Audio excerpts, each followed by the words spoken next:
Assalamualaikum warahmatullahi wabarakatuh. Selamat pagi anak-anak. Semoga semua dalam keadaan sehat. Langsung saja kita masuk ke materi tematik, yaitu MUPEL Bahasa Indonesia. Kali ini kita akan membahas tentang surat undangan. Apa sih yang disebut dengan surat undangan? Surat undangan merupakan surat yang berisi pemberitahuan dan permintaan kesediaan seseorang untuk menghadiri suatu acara atau kegiatan.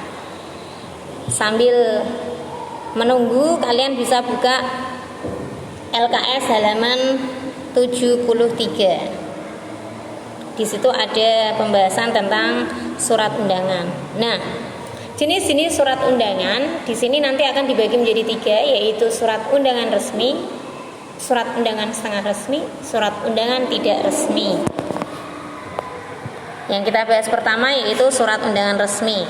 Surat undangan resmi yaitu undangan yang mengatasnamakan sebuah lembaga atau organisasi, biasanya dipergunakan untuk kepentingan kedinasan. Jadi contohnya undangan penerimaan rapot, artinya ini diberikan oleh pihak sekolah kepada wali murid, ataupun pertemuan orang tua wali murid dengan sekolah, ini juga diberikan oleh sekolah ke wali murid. Ini bersifat kedinasan, karena sekolah itu bukan perorangan, sekolah itu sebuah lembaga ya. Kemudian surat edaran gubernur itu juga berarti berasal dari kantor gubernur dan contoh-contoh lainnya. Adapun ciri-cirinya ada di halaman 73. Ciri-ciri surat undangan resmi: 1. Menggunakan kepala surat. 2. Menggunakan bahasa baku atau resmi. 3. Digunakan untuk keperluan resmi. Yang keempat, terdapat nomor, lampiran, perihal, dan alamat khusus. Nah, ini contohnya untuk keterangannya di slide berikutnya di sini ya. Unsur-unsur dalam surat resmi: yang pertama ada kop suratnya, yang kedua ada tanggal suratnya. Tanggal surat ini nanti ada keterangan di belakang. Kemudian yang ketiga, nomor, lampiran, dan perihal surat. Yang keempat, alamat tujuan. Yang kelima, salam pembuka. Yang keenam, isi surat. Yang ketujuh, salam penutup. Yang kedelapan, nama pengirim. Ini penjelasannya. Kop surat berisi tentang instansi pengirim beserta alamat lengkapnya. Jadi semisal lembaganya sekolahan, berarti di situ ada keterangan SD apa namanya, dan alamatnya juga tertera di situ. Itu kop surat. Kemudian yang kedua, tanggal surat menunjukkan keterangan waktu dan tempat dibuatnya surat. Yang ketiga, nomor lampiran dan perihal surat, berisi nomor dikeluarkannya surat oleh instansi pengirimnya dan keterangan singkat mengenai maksud surat tersebut. Dan yang keempat, ada alamat tujuan, berisikan identitas penerima surat. Yang kelima, salam pembuka, berisi sapaan. Sapaan ini bisa dengan kata-kata yang terhormat atau yang lainnya. Kemudian yang keenam, isi surat, pesan yang ingin disampaikan pengirim surat. Yang ketujuh, salam penutup, salam untuk mengakhiri surat. Yang kedelapan, nama pengirim, identitas pengirim surat, berisi identitas pengirim surat.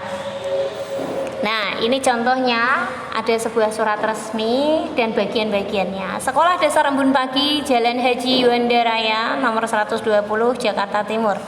Itu disebut kop surat. Kemudian yang kedua, Jakarta 10 Oktober 2018. Ini merupakan tanggal surat atau tanggal pembuatan surat. Jadi surat itu dibuat pada tanggal 10 Oktober 2018. Nomor, lampiran, perihal. Ini di poin 3 ya, nomor, lampiran, dan perihal surat. Di situ lampirannya dikasih tanda strip, artinya suratnya tidak ada lampirannya. Kemudian yang terhormat seluruh siswa SD Embun Pagi di Jakarta adalah alamat tujuan yang menandakan bahwa itu nanti yang akan menerima suratnya. Dengan hormat merupakan salam pembuka.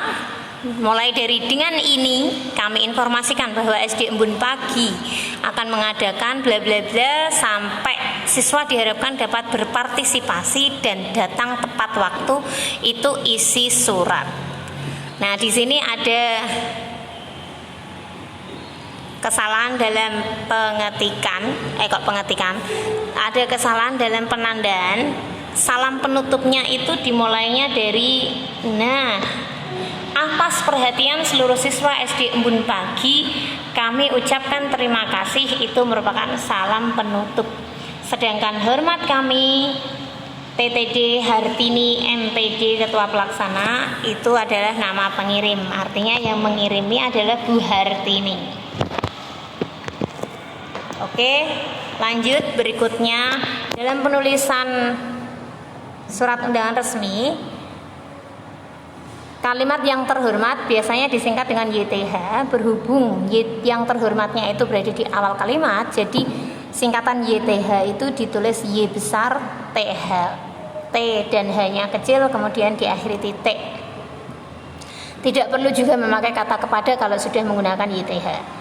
Dan yang kedua, penulisan penutup surat tidak usah sekian dan terima kasih, demikian dan terima kasih atas perhatiannya.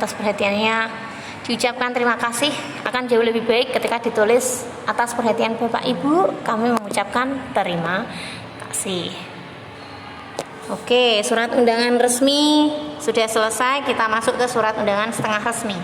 Surat undangan setengah resmi yaitu surat undangan yang mengatasnamakan perseorangan untuk kepentingan pribadi, meskipun acara yang dilaksanakan adalah acara resmi personal. Contoh, undangan pernikahan atau undangan acara keagamaan, atau kalau di daerah kita kadang ada istilah hajatan.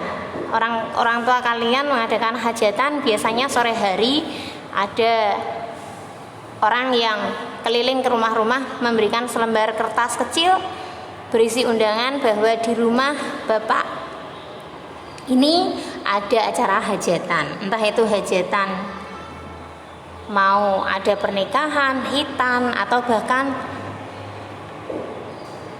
acara kematian. Kadang kan seperti itu ya, ada undangan kecil, itu kan mengatasnamakan perorangan, tapi acaranya resmi personal, itu disebut surat undangan setengah resmi. Kalau ciri-cirinya di halaman 73, undangan setengah resmi menggunakan bahasa baku atau resmi, berarti bahasanya sopan ya.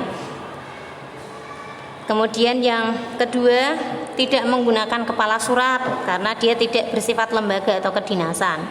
Yang ketiga, digunakan untuk keperluan resmi yang bersifat personal. Nah, berikut contoh surat undangan setengah resmi.